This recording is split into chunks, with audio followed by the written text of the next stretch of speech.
Hello again, this is Dr. Pinky Feinstein with the Divorce Journey. Rule number 6, practice self-love and implement it as much as you can and even more.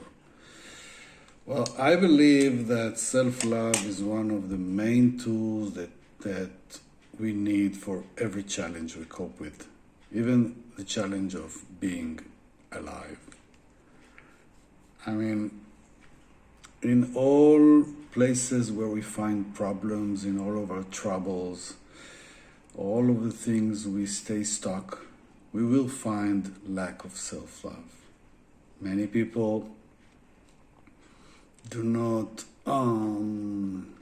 identify with this term self-love.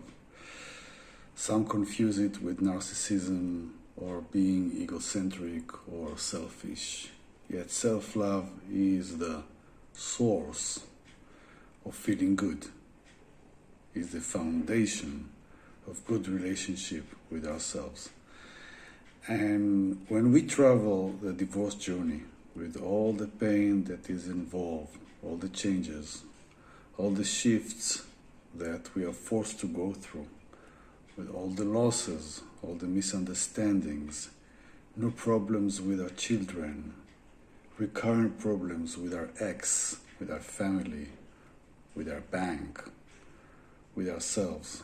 We are faced so many challenges and may find ourselves alone many times. So if we want to go through the crisis,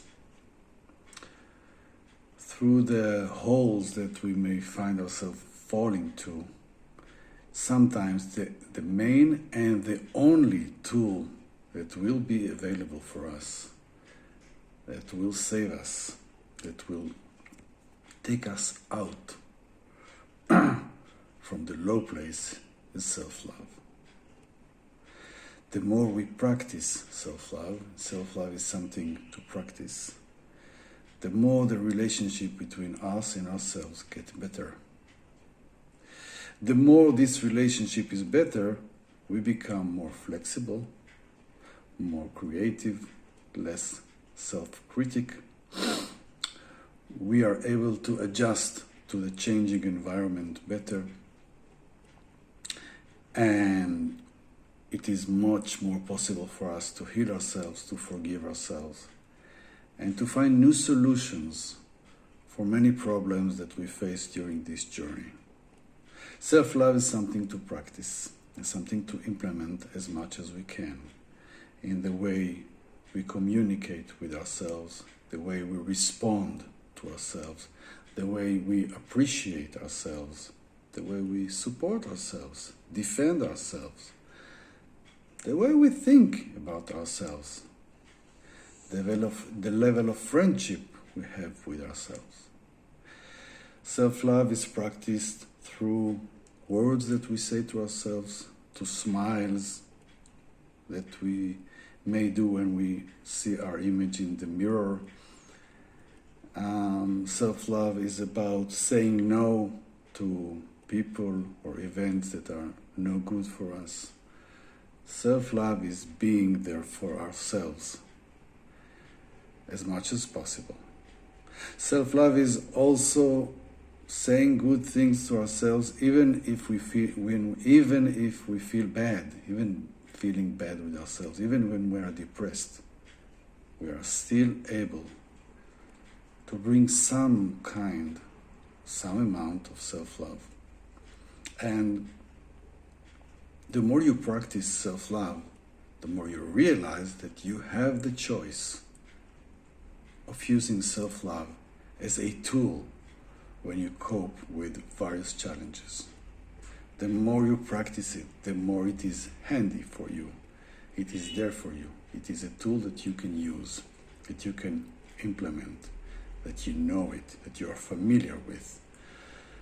And when we divorce, we may form new relationships and we may not.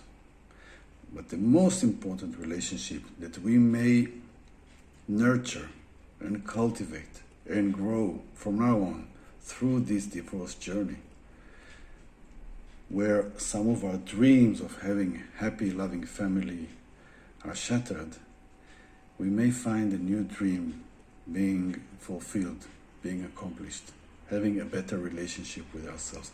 For some people, the divorce is an opportunity to improve their relationship with themselves. And for this, we need to practice. We need to seize every opportunity to prove ourselves that we love ourselves, that we care for ourselves. And this is something we do. It's not only something we say. This is something we need to prove. We need to show ourselves. We need to demonstrate our love to ourselves in all of our choices, responses, and communication and the language we do with ourselves. The better we get in self-love, the much better is the divorce journey.